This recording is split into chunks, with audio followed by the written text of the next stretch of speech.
Plusieurs personnes aimeraient faire le vin, mais n'osent pas s'y risquer. Pourtant, rien de plus simple, rien de plus amusant. Aux vignes de Vaudreuil, on trouve tout ce qu'on a besoin pour réussir.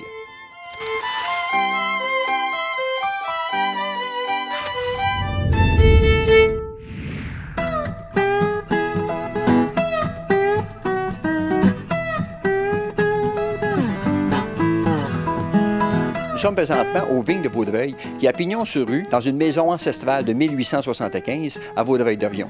Monsieur Vaillancourt, bonjour. Bonjour. Monsieur Vaillancourt, depuis combien d'années que c'est ouvert? Le commerce ici existe depuis 25 ans. D'ailleurs, l'année prochaine, en 2011, on va célébrer notre 25e anniversaire avec une panoplie d'événements. Parlez-moi donc de votre clientèle cible. La clientèle cible ici vient... La clientèle qui fait son vin maison le fait pour plusieurs raisons. Il le fait d'abord pour la qualité. Les vins qu'on fabrique soi-même contiennent beaucoup moins de sulfite que les vins déjà embouteillés. Puis beaucoup de gens ont cette sensibilité-là et puis préfèrent faire leur vin maison pour ces raisons-là. Il le fait aussi par plaisir, parce que c'est un hobby avant tout de faire son propre vin, surtout à le faire à la maison. Et puis, une autre des raisons, qui est peut-être moins, qui est sous-entendue, mais qui est celle de l'écologie. C'est très écologique de faire son vin. On recycle nos bouteilles. Donc, à ce moment-là, ces gens-là peuvent venir sur place ici, louer notre espace et notre équipement et le faire sur place. La qualité des vins maison s'est grandement améliorée depuis les dernières années. D'ailleurs, les fournisseurs qu'on a ici, avec ces produits-là, sont les mêmes compagnies qui fournissent des vins embouteillés. Donc, on a accès aux vignobles de très haute qualité de toutes les régions du monde, que ce soit l'Australie, la Nouvelle-Zélande, l'Argentine, le Chili, la Californie, la France, l'Italie. On a accès à tous ces vignobles-là à travers nos fournisseurs. Vous devez avoir toute une variété de cépages. Les cépages sont d'une grande variété. On a autant dans les rouges, les blancs, les rosés. On fait même des portos, des vins de glace. Les cépages que je peux vous nommer, vous en nommer quelques-uns, des pinots noirs, des shiraz, des merlots, des cabernet sauvignon, des chardonnay, pinot grigio, les vins de glace que je mentionnais tout à l'heure, de style Vidal, excellents, ainsi que les portos. On a même des portos à saveur de chocolat et orange, des portos blancs, etc. Disons que je veux faire mon vin, là, puis je n'ai pas d'équipement. Vous me dites que vous avez facilité. On commence par quoi? Bien, c'est très simple. La première chose à faire, c'est de choisir son vin, ce que vous désirez faire. Est-ce que c'est un blanc, un rouge, un rosé, un vin de glace? Ensuite, on choisit les cépages selon vos goûts. Vous nous dites ce que vous préférez. Et puis, à ce moment-là, on peut vous diriger vers les meilleurs cépages selon le budget que vous avez.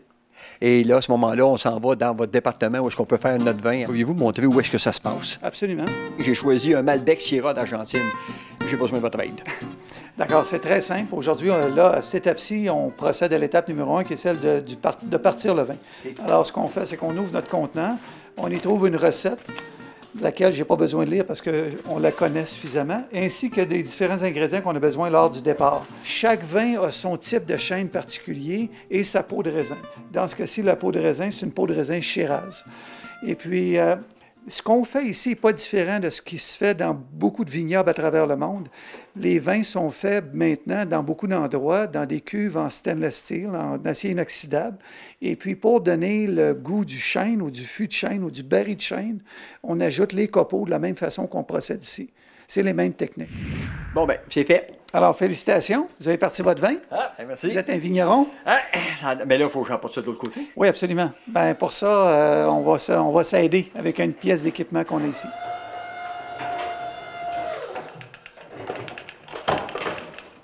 Alors, c'est ici que ça se passe, c'est ici qu'on fabrique les vins, c'est ici que les vins sont en fermentation. Ce qui est particulier avec l'équipement qu'on utilise ici, c'est que, première des choses, le vin, on ne le transfère pas d'un contenant à l'autre. Donc, on élimine les risques de contamination et d'oxydation du vin, n'ayant pas à faire de transfert. L'avantage de ce système-là, c'est que le contenant est en forme de V, ce qui permet au dépôt, au sédiment, de descendre par gravité et de venir s'accumuler dans la bulle qui est en dessous. Pour se débarrasser des dépôts ou des sédiments, on ferme la valve tout simplement, on la nettoie, on la stérilise et puis on leur remet la boule en place. Donc, pendant qu'on fait cette opération-là, le vin, lui, reste là.